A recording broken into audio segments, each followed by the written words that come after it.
I will say, as we are recording a day earlier than usual, I woke up this morning a little later than usual.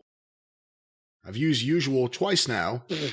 That's unusual. Usually I'd wake up a little earlier, but I slept late and I woke up to see you were trending once again on Twitter. I blame myself. I asked you before we went on the program, I said, should we even refer to this? But since I'm trending on Twitter on Super Bowl Sunday, like people ain't got anything else to do.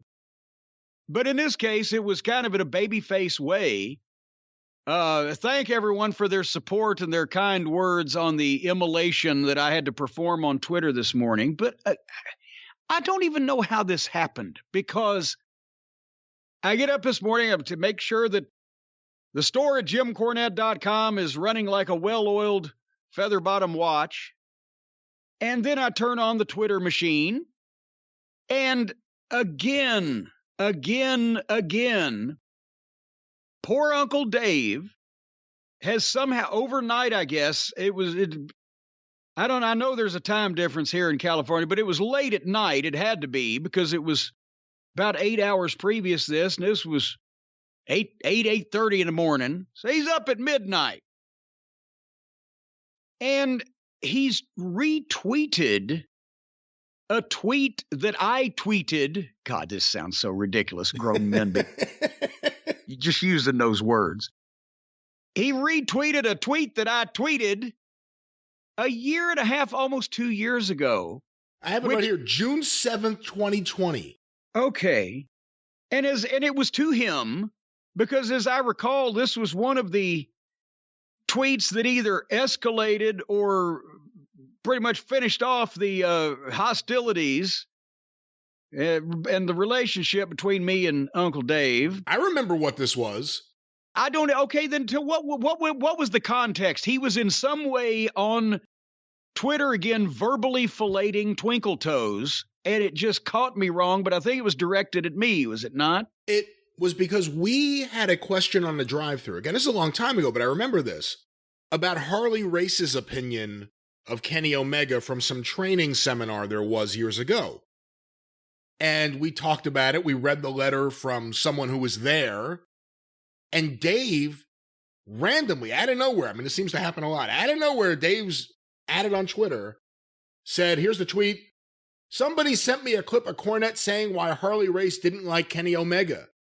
Hope Cornette mentioned how much Thez, Gotch, and the other purists from the prior generation hated Harley Race.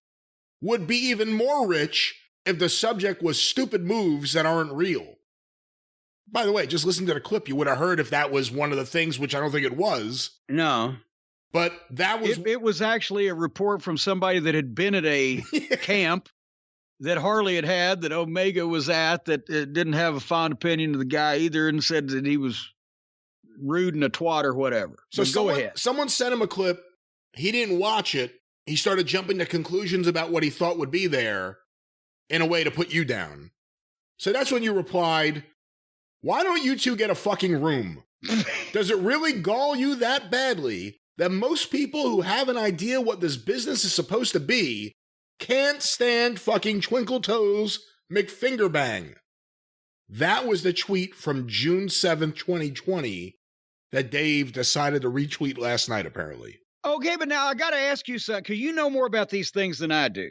But when I scroll down through my Twitter screen here on my big-ass computer so I can see that little small print, it takes me forever just to get to yesterday. How did he find a single tweet from a year and a half ago? I don't know what caused this to be on his radar. How can you just go back and get that to begin with, even if he wanted to? How has he kept track of where that could be located? How it could be located? Is there a way to do that? It's like his office. It may be a mess, but he knows where everything is. Oh, God. All right. So anyway, so he retweets that, and with the, boy, this aged well. Well, if you've got that shit, and read his, boy, this aged well. So 13 hours ago, as we are recording, Dave retweeted your tweet from June of 2020. Tweets that age badly for $100. 18 months later, He wins almost every Wrestler of the Year award and is the first guy to hold 3 major world titles at the same time in decades. He's, in the past year and a half, he's won almost every major award I've given him. And what are the major titles? AEW, a title that didn't exist 2 years ago. Was that Impact, right? Impact. Seriously? And AAA. And AAA. And we've seen the Mexicans will use almost anybody down there. But nevertheless, this is comparable to when Vader actually had major world championships across multiple continents and fucking deserved them. I don't know. But what he's saying basically, well, he won my award and he won the award of the magazine that wants to sell magazines because he's on the cover. What the... Again, I don't tweet Dave anymore to go along with the not emailing him anymore and not speaking to him on the phone anymore. And if I ever went anywhere in person, it would go along with not speaking to him in person anymore because he's a goddamn lunatic and he lost his mind. And if it was so important to him, as I've mentioned, if it was so important to him that I not take the piss out of his favorite little play wrestlers, that he's willing to knock me after 35 years of friendship, blah, blah, blah, then fine. I told him he can piss the fuck off. So, and I don't recall Brian, except when we give him credit for a news item that we might pick up out of his publication. We say, oh, this is straight from Uncle Dave. I don't recall going on a campaign to systematically, every time somebody sneezes, remind them that Dave Meltzer has lost his fucking mind and is a backstabbing piece of shit that turned on every friend he had for 30 years because they didn't like trampoline play wrestlers. We don't do that as a matter of course, but he sits there and waits for an opportunity that since something crosses his mind and throws his panties in a bunch and his left testicle is lopped over his right testicle and he's uncomfortable. And so he tweets my tweets to him from a year and a half ago like a possessed, stalking, jilted ex-lover. And I got to be honest with you, Dave was never that good. And he's got to goddamn just continue this all over fucking Twinkle Toes. It's not any other opinion that I have, anything else that I've expressed about wrestling or life in general. It doesn't matter. But if I fart in the general direction of that ballet dancing, prissy prancing, finger pointing, gesticulating, masturbating piece of shit and his 2 fucking brotherly, hardly friends, then Uncle Dave, like a white knight in shining tinfoil, comes to the fucking rescue over and over again. And a year and a half later, he's still mad about the same insults. So that is why that I responded to him, because it struck me wrong first thing in the morning to see this fucking lunatic stalker that I have continuing to slander me for having what is becoming a more and more popular opinion that Kenny Olivier can go piss off. He's the shits, especially when even people that formerly appreciated in some fashion what he was doing are now realizing, well, no, now he's in the same company with, I don't know, Bryan Danielson and et cetera. And, you know, come on. But that's when I had to, unfortunately, tell Dave again that I'm more than willing to ignore him if he ignores me, but I am not going to goddamn wake up first thing in the morning and see this shit when it's already cold outside. You can read my tweet back to him if you'd like. I will, but I also do want to say this is part of the story that I think a lot of people miss from way back when the relationship first went sour. Dave was still calling you and still emailing you while on his board and on Twitter, at times for no reason whatsoever, just attacking you. And just apropos of nothing. Just apropos. And by the way, Cornette's wrong about Twinkle Toes. And like you said, it's all about Omega and the Bucks. And I had to fucking forcefully on a couple of different occasions inform him to stop fucking emailing me like there's nothing wrong after he stabbed me in the back and walked around with the fucking knife. So you responded to his retweet and comment with, Dave, you do remember those awards are all works and you give him half of them yourself, right? After almost 2 years, still with this? If you loved your wife as much as Harpo here, you'd still have one. Quit embarrassing yourself or I'll start doing it for you. And unfortunately for Uncle Dave, a lot of people seem to wait and hide and watch for somebody to just piss in his fucking mouth because I got a bunch of hoorays and hurrahs over that because he's become insufferable with his fucking cheerleading. And it's gone past somebody being a paid PR person, somebody having a legitimate fixation. I even criticize MJF and CM Punk every once in a while. But my God. So, Dave, you want to keep fucking finding my tweets and rehashing old shit? I'll be more than happy to blister the fuck out of you in a public forum anytime, any place.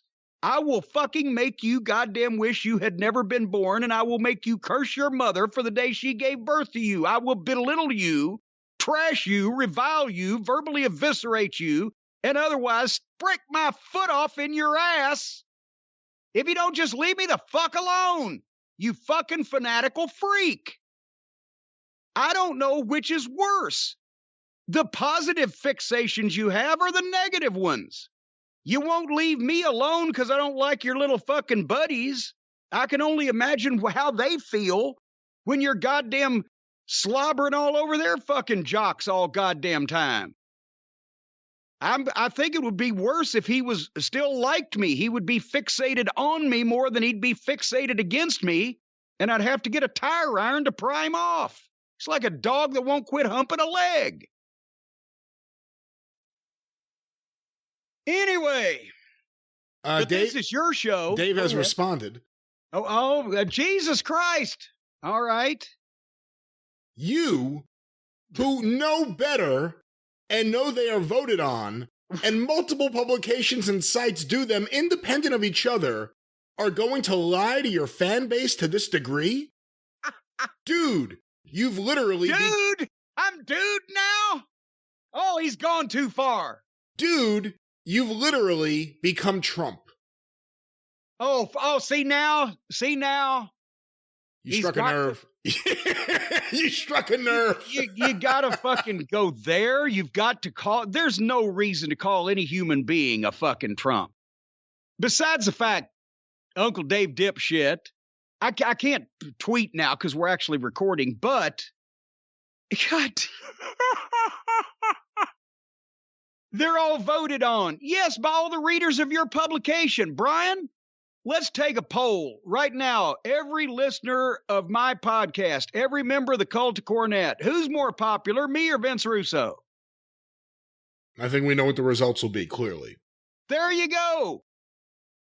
He's been, as I've mentioned, verbally filleting these fucking guys and telling his listeners and his readers how great they are. And he is fucking, because of his, not only his tenure around wrestling, Dave's, his experience around wrestling, all these many years, they think he knows what he's talking about. They don't realize he had a nervous breakdown and it had lost the plot. And all of his longtime friends have remarked on this, but they don't know that because they don't know him personally. And they don't fucking know the trials and travails that has apparently allowed him to lose his fucking mind over the last 10 years or so. And they think he knows what he's talking about. So when he tells them that the Hardley Boys are a great tag team, the readers of his publication which also happened to mirror it's the equivalent of the Bobby Soxers after Bobby Sherman in the 60s. The people who buy magazines and read the newsletters love the Hardley Boys and Twinkle Toes. The people that don't watch wrestling anymore because they're offended by those people that make up a much larger segment of society, including much of my audience, has a different viewpoint. That's why we don't watch wrestling anymore. So if you want to sell a newsletter or a magazine, put the dipshit on the cover that these goddamn teeny boppers are still going gaga over, except now the teeny boppers are not 16-year-old cheerleaders with nice legs and training bras. They're 35-year-old fat guys with fucking beards and pizza stains on their t-shirts. Teeny boppers have changed too. If you want to call out Jim and say that he's Trump, call out wrestlers who actually gave money to Trump, like your buddy Jericho, yes, who never gets bad coverage in The Observer ever. Or members of their family that participated in the insurrection to overthrow the government.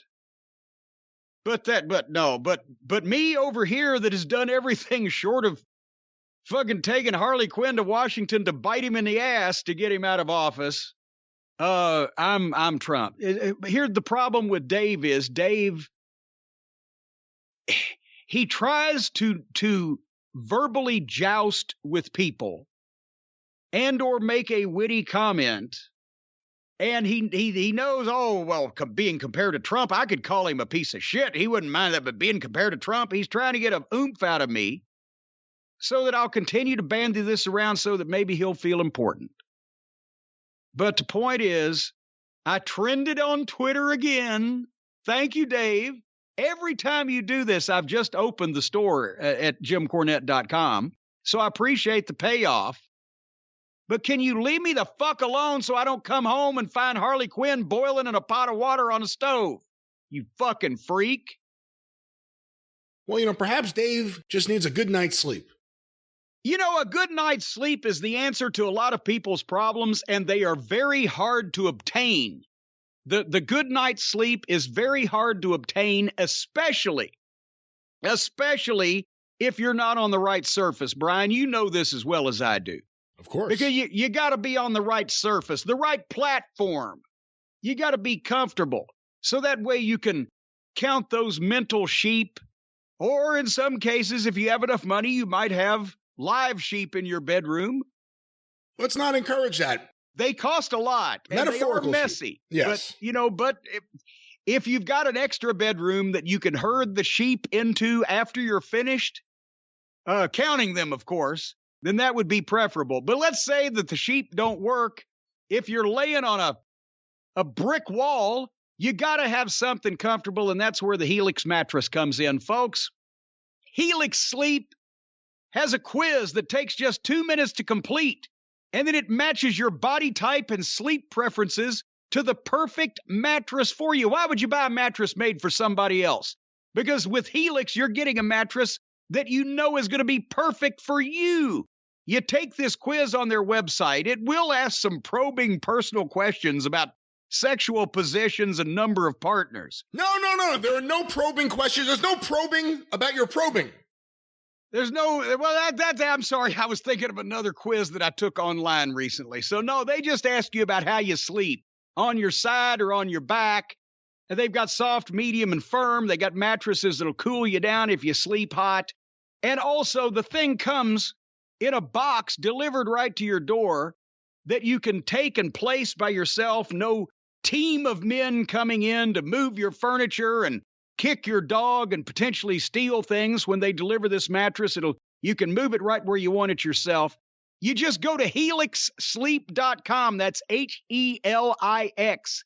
helixsleep.com/JCE. You got to take that 2-minute quiz. Once again, no probing questions. That was another product I was ordering. And they'll match you to a customized mattress that'll give you the best sleep of your life. It's got a 10-year warranty. If any time in the next 10 years you go to sleep and don't wake up, they will give you your money back. And You get, no, wait a minute. It's 10 year. If you can go to sleep and wake up still, they'll give you, if you don't wake up, they won't give you your money back. Everyone's going to wake up. Let's not talk about people not waking up. Well, over the next 10 years, you don't know what could happen. But folks, every night you're going to go to sleep, you're going to sleep well, and you're going to wake up the next day. As long as you wake up, you can't get your money back. But you get to try it out for 100 nights risk-free, and they'll even pick it up for you if you don't love it in that time. Try not to get any stains or any type of bodily fluids or some type of transmissions on it, because they got to go around and sell this to some other sucker if they pick it up. And that's not the way it works. That's not the way it works. Do they donate them somewhere? I don't know what they do, but you get a brand new Helix mattress when you buy from Helix. Yeah, well, we can probably, we'll check with the Helix folks, see what they do with those, because if they're not that badly stained, I'd take them. Anyway, they've even got financing options and flexible payment plans. Flexible payment plans on a mattress you can get flexible on. Folks, it's a great night's sleep. It's never far away. And right now, Helix is offering up to $200 off all mattress orders and 2 free pillows for our listeners at helixsleep.com/JCE, up to $200 off and 2 free pillows. You can stick one of those pillows on either side of your head. You won't know shit's going on in the outside world. helixsleep.com/JCE.